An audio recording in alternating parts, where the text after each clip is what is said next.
सीलमपुर शहर में गीता अपने पति आदित्य, सासू माँ और ससुर जी के साथ हंसी खुशी का जीवन बिता रही थी।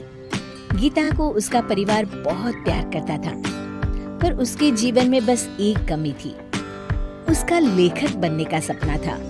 उसने कभी भी इस बात का जिक्र ना तो अपने माता पिता के सामने किया और ना ही अपने ससुराल में, पर उसने हर रात को डायरी लिखने की अपनी आदत को कभी नहीं छोड़ा।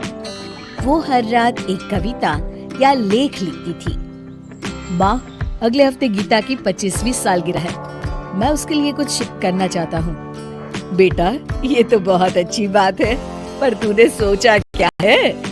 मेरी मानो तो तुम दोनों कहीं घूम आओ। शादी के 6 महीने हो गए, तुम दोनों को कहीं घूमने भी नहीं गए। तरकीब तो बहुत अच्छी है माँ पिताजी, पर हम लोग ने 3 दिन पहले ही अगले महीने घूमने जाने का प्लान बनाया है। ओहो, फिर क्या करें? चलो मैं ऑफिस जाता हूँ। अगर आप लोगों की समझ में कुछ आए तो मुझे बता दीजिएगा। आदित्य ऑफिस निकल जाता है और गीता के सास ससुर आपस में उसके जन्मदिन के उपहार के बारे में सोचने लगते हैं। सुनो तो, क्यों न हम बहू को सोने का हार दे? अरे अभी ही तो शादी हुई है इन दोनों की, बहू के पास ज्वेलरी की कमी थोड़ी ना होगी। हाँ, ये भी है। एक तरकीब है मेरे पास। तुम बहू से बातों बातों में पता लगाओ कि उसे पसंद क्या है। इससे हमें कुछ तो उसके बारे में पता चलेगा, और जो भी हमें बहू के बारे में जानकारी मिलेगी वो हम आदित्य को बता देंगे। क्या पता उसे कुछ सूझ जाए। वाह जी वाह, ये तरकीब तो अच्छी है। मैं अभी जाती हूँ गीता के पास। गीता की सास रसोई में गीता से बातें करने के बहाने उसकी पसंद जानने आती है। अरे माँ जी, कुछ चाहिए आपको? मुझे आवाज दे देते। अरे नहीं नहीं, कुछ नहीं चाहिए। अच्छा गीता, एक बात तो बता, तुझे साड़ी कैसी पसंद है? नेट वाली या गोटे वाली? माँ जी, मुझे साड़ियों का ज्यादा शौक नहीं है। अच्छा, तो फिर किस चीज का शौक है बेटा? माँ जी, क्या मतलब, मैं समझ नहीं पाई। अरे बहू, 6 महीने हो गए हैं तुझे इस घर में, और हमारी ठीक से बातें भी नहीं हुई, तो मैंने सोचा आज अपनी बहू से थोड़ी गपशप कर ली जाए। गीता मुस्कुराने लगती है। अब बता भी दे।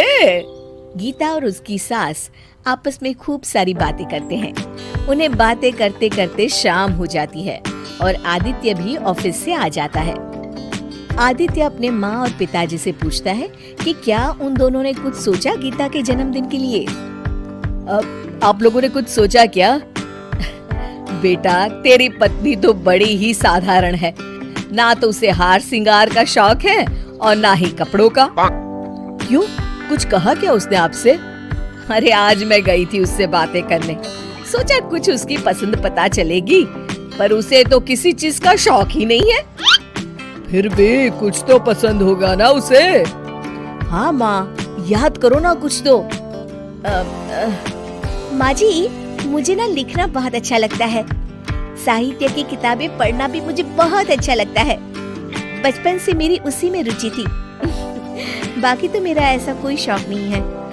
अरे हाँ, उसे लिखना पसंद है। लिखना? गीता कब से लिखने लगी? हाँ, उसे तो मैंने कभी लिखते हुए नहीं देखा। आदित्य गीता की इस प्रतिभा के बारे में सुनकर चकित रह गया, क्योंकि उसे इसके बारे में कुछ नहीं पता था। अगर गीता को लिखने का शौक है तो वो जरूर आज भी लिखती होगी।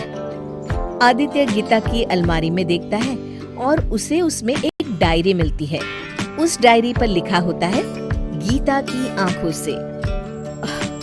सॉरी गीता, तुमसे बिना पूछे तुम्हारी डायरी पढ़ रहा हूँ। आदित्य गीता के लेख और कविताएं पढ़कर चकित रह जाता है। गीता इतना अच्छा लिखती है और हमें उसकी प्रतिभा के बारे में कुछ नहीं पता। मुझे पता है कि अब मुझे क्या करना है। आज गीता का जन्मदिन होता है। गीता सबसे आशीर्वाद ले रही होती है। अरे जीती रहे बेटा, जन्मदिन की हार्दिक शुभकामनाएं। धन्यवाद माँ जी। गीता आदित्य को ढूंढ रही होती है। वो सुबह से कहीं गायब होता है। माँ जी, आपने इन्हें देखा है क्या? सुबह से कहीं नहीं दिख रहे हैं, बताकर भी नहीं गए। अरे कोई नहीं बेटा, आता ही होगा। तभी आदित्य घर पर आता है। कहाँ थे आप? फोन भी नहीं उठा रहे थे। सॉरी, आने में लेट हो गया। अरे पर गए कहाँ थे इतनी सुबह सुबह? तुम्हारे लिए गिफ्ट लेने गया था, ये लो। Happy birthday Gita ji. Thank you Aditya ji. Thank you से काम नहीं चलेगा, अभी सबके सामने गिफ्ट खोलना पड़ेगा। गीता सबके सामने गिफ्ट खोलती है तो उसमें एक किताब होती है। उस किताब पर लिखा होता है गीता की आंखों से। गीता वो किताब देखकर चौंक जाती है।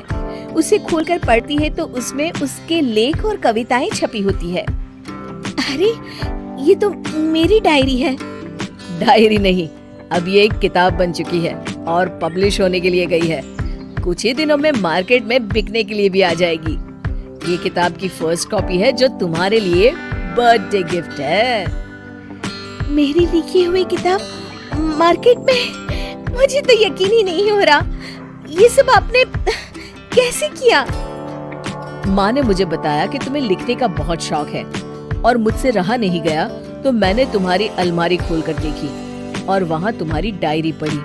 मैंने अपने एक फ्रेंड से बात की जो एक पब्लिशर को जानता है। उसके पास तुम्हारे लेख भेजे और उसे वो बहुत अच्छे लगे। उसने किताब छापने का फैसला किया। थैंक यू सो मच आप सभी को। ये मेरी जिंदगी का सबसे अच्छा गिफ्ट है। गीता की खुशी देखकर सब खुश हो जाते हैं।